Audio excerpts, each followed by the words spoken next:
What's going on, everybody? Welcome back to the Celtics Daily with me, Mike Zakarian, as we continue to dive into Boston's offseason. And for once, the Celtics chatter was a little bit quiet yesterday because it seemed like everything else in the NBA was blowing up, specifically in New York City, fresh off of one of the biggest upsets that the Celtics were at the receiving end of in NBA playoff history. The Knicks have let go of their coach Tom Thibodeau only a few days after being eliminated by the Indiana Pacers in the Eastern Conference Finals. And it's so wild to think about because if the Knicks had just held on to game one, and Halliburton gave him the premature choke before finishing the job in overtime, the Knicks very well could be in the NBA Finals right now. And it makes you wonder if the front office had already made that decision back in March that they were going to move off of Tom Thibodeau. However, if you really want to put the spidey senses up there of the Windhorse, why would they do that?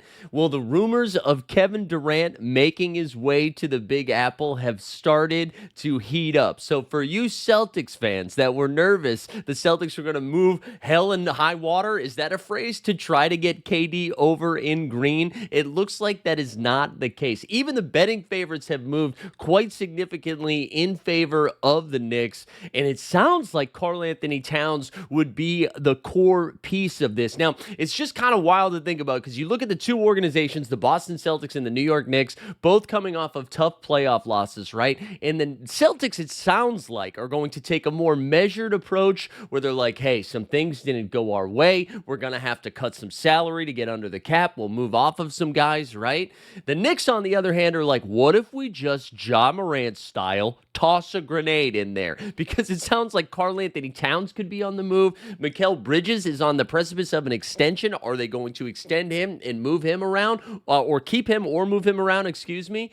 And even now, it sounds like, to go back to Tibbs, some of the coaches that they're looking at. So they have the assistant coach, Johnny Bryant, who was already on the staff. He seems to be like the front runner. But there's also been rumors of former Celtic head coach, current Houston Rockets head coach, Ime Udoka, being one of the front runners for the Knicks job. And also the current Dallas Mavericks coach, Jason Kidd. They seem to be like the core, according to Mark Steiny Mo, if you will, in his newsletter. Those seem to be like the core three that the Knicks are looking at. Again, it's just so wild to think so close to an NBA Finals run, and then you just kind of nuke it. There was also some reporting that the owner, James Dolan, famously terrible owner, but also the rest of the front office, Leon Rose and company, were meeting with the players before they made the final decision to let go of Tibbs. And I wonder if Jalen Brunson, Josh Hart, Mikal Bridges, whoever it was in there absolutely defending, being like, we need Tibbs. Maybe Tibbs would be there. Or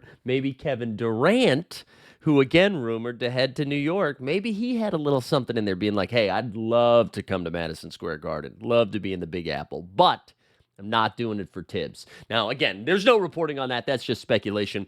But one more thing on Kevin Durant. It sounds like he's going to get moved pre-NBA draft, which again is June 25th. And if you are an NBA draft fan, your guy's going to be there. We're going to be there making some content, doing some videos. So make sure you follow along and hit the subscribe button so you're ready to go. But we will be live from the Barclays Center in the draft room, in the war room. Well, we won't be in a war room, but we'll be in the draft room. So make sure you hit the subscribe, notification bell, do all of those things. But anyways, big shakeup in the East. I thought Tibbs was going to get fired at the beginning of the playoffs. In the first round, I thought he was going to get fired when the Pistons seemed to be hanging on. But then when you get to the Eastern Conference Finals, it's hard to let a guy go like that, but I think kudos to the Knicks front office for sticking to their guns. But again, just like comparing the two organizations and where they are at, one seems to be in panic, blow it up. The other seems to be a little bit more measured, but we'll have to wait and see. All right, here we go. Next up, who do we lose? It's becoming clearer and clearer that it seems like it's going to be one of Porzingis or Jrue Holiday. And I kind of am going back and forth, and I'm really curious to hear what the chat, the viewers at home think about this. Like, do you have a lean? Now, the way we break this down, right? Porzingis, what he brings to the Celtics organization when he is healthy, which is a huge when, a huge what if, right? But when he's out there, he brings some rim protection. It allows the Celtics play in a lot of different ways because of his style, both offensively and defensively. Boston can play with two bigs. They can play with one big. He stretches the floor. It allows our wings and our guards to really get into the paint because you have like the pick and pop option of Kristaps Porzingis being one of the more efficient guys around the rim, also being able to knock down the long ball. Now, Porzingis, as we've talked about ad nauseum at this point, right, only has 1 year left on his deal. It's an expiring contract, $30 million, right? So that's it. So if you move him, it's probably you probably get a little bit more back because it's not a team signing on for the next 4 or 5 years of Kristaps Porzingis. It's like, hey, we just need him for 1 year. So if you're a competing team, you're like, we will take a shot on this guy because as you've seen, when he is on the floor, he can do some elite stuff, especially if he's not your number one, right? That's what made him so special in Boston is he wasn't being asked to do all of the heavy lifting. Honestly, not even the second lift. Like you look at his experience, right? With New York, he was the unicorn. He was supposed to do all of these amazing things. Then he flames out over there, continues to get hurt. Some real scary off the court stuff that hopefully was not true. Then he goes to Dallas, right? Dallas, he's paired up with Luka Doncic, but he's still kind of the number two guy. A lot is required, but the ball's also in Luka's hands for a little while. Then he goes to obscurity, the Washington Wizards, where he puts up, honestly, awesome numbers, but nobody saw it unless you had League Pass. And those games are at 7. They play the Hornets. It feels like every other game. Not fun basketball to watch. Then he comes over here, right? And you have Tatum, you have Jaylen Brown, you have Derek White. Like you need him to just be consistent when he's out there, but not a lot is required, like as an offensive load. And I think that's really what unlocks so much stuff. Now, Drew Holiday, on the other hand, right? Now a two-time NBA Finals champ. He did it with Milwaukee, where he had a little bit more offensive responsibility. He was their point guard. They're also their best point of attack defender. He did a little bit of everything for them, obviously paired up next to Giannis Antetokounmpo helps a lot. And Middleton was healthy during those times, so that was also a benefit. Now, Middleton, we haven't seen healthy in a while now. He also is taking the Kristaps Porzingis route of playing in Washington. Holiday now, the difference between Holiday's value and Porzingis' value is Holiday also makes like $32+ million a year this year, but then you got to pay him a little bit more, and a little bit more because he's got 3 more years left on that deal, and he's starting to age out a little bit. I think he relies a lot on his athleticism, on his toughness, on his physicality, and we saw that take a step back this past season. Now, that could just be he was battling that quad injury, right? But you saw all of his numbers across the board take a little bit of a step back. And because of his playoff performance, I think it hurts his value just a little bit. Where, like, if we saw him take a step back, but then we got into during the whole regular season, and then he got into the postseason and turned it up, because I'll be honest, that's what I thought was happening. I thought he was intentionally taking his foot off the gas in the regular season because the Celtics were cruising. Basically, from November on, we knew we were going to be the 2 seed. After Cleveland got off to that hot start, we didn't think we were going to catch Cleveland. So it's like, okay, fine, we'll be the 2 seed. Let's just have Drew ready to go in the postseason. But that switch was never flipped. And it could be the quad contusion, right? He was battling a quad injury, missed some time in that Orlando series. When he came back for round 2, just did not look a hundo P. And so I think that kind of tanked his value a little bit because he's got a few more years, because he's aging, and because of how he looked against the Knicks. I think the Celtics, in order to move off of him, are going to have to add in a little something else, right? A little sweetener to get another team to take him off. So, like, in an ideal world, I kind of wish we would just hold on to Porzingis and move Holiday. But I think Porzingis is going to bring the best value. So I mean, and there's a world they're just both gone at the start of the season. But curious to hear what the chat thinks. Do you think we move Drew? Do you think we move KP? Or do you think we move both? Again, I don't even know where I don't know where I'd put my money on that. I think more likely we'd get more back for Porzingis, so maybe that's what ends up happening. But anyways, throwing that out there. Curious to hear what the chat says. Let's go on to some continuity. I actually think this is one of the more advantageous spots for the Celtics. I was just thinking about Tibbs getting fired, right? So you have Rick Carlisle with the Indiana Pacers. He's been there for a little bit now. Also, Rick Carlisle, do we get a quarter of a ring? Or maybe a 1/16 of a ring if the Pacers get it. Carlisle, former Celtics champ, right? But you got Carlisle's been there for a little bit. But let's go down the rest of the Eastern Conference. Kenny Atkinson, so yes, he won Coach of the Year. However, that seems to be a death sentence, ask Tom Thibodeau. This is his second year. You have the Knicks, who are going to have a brand new coach. The Bucks will have Doc Rivers. I mean, good luck to you. You got, I believe, the Serb, who's coaching the Toronto Raptors. Darko, right? He's going to be in year 2, I believe. You have Bickerstaff with the Detroit Pistons, who's in year 2. Orlando's had their coach now for a little bit. Spoelstra, obviously, but Miami seems to be in this weird spot where, are they going to make a deal to get a star? Are they not?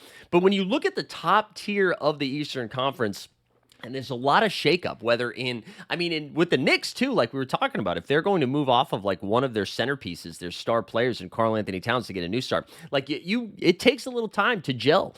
And so the core of Cleveland's been together for a little bit. Same thing with Indiana. But outside of that, especially with the rumors of Giannis Antetokounmpo maybe moving to either Toronto or the Western Conference, or maybe the Knicks, maybe the Nets, I do think like the Celtics, if they are able to only move off of one of those guys, whether it's Drew or Kristaps Porzingis, even without Tatum, I think having the coaching stability in Joe Mazzulla, yes, there's the front office shakeup with no Austin Ainge anymore, but still having, if Al comes back and Luke's able to come back, maybe they move off Sam Hauser too. One of Drew or KP comes back, obviously Derek White, and then some of the bench guys of Peyton Pritchard and Baylor Shireman and whoever they get in the 28th and 32nd pick. I don't know. I just think the Celtics maybe aren't in as dire straits. Now that we've had some time to relax, you get to watch some other teams freak out in the postseason or after their season ends, like the New York Knicks. I kind of like, maybe the Celtics aren't in the worst spot in the world. And yes, they're not in the most position of power like they've been the last 4 years or so, but I do still think they are in a pretty decent spot. I don't think we need to completely freak out. The last thing that I wanted to hit before we get on out of here, and this isn't important, it's not important at all, but I want to put it out there.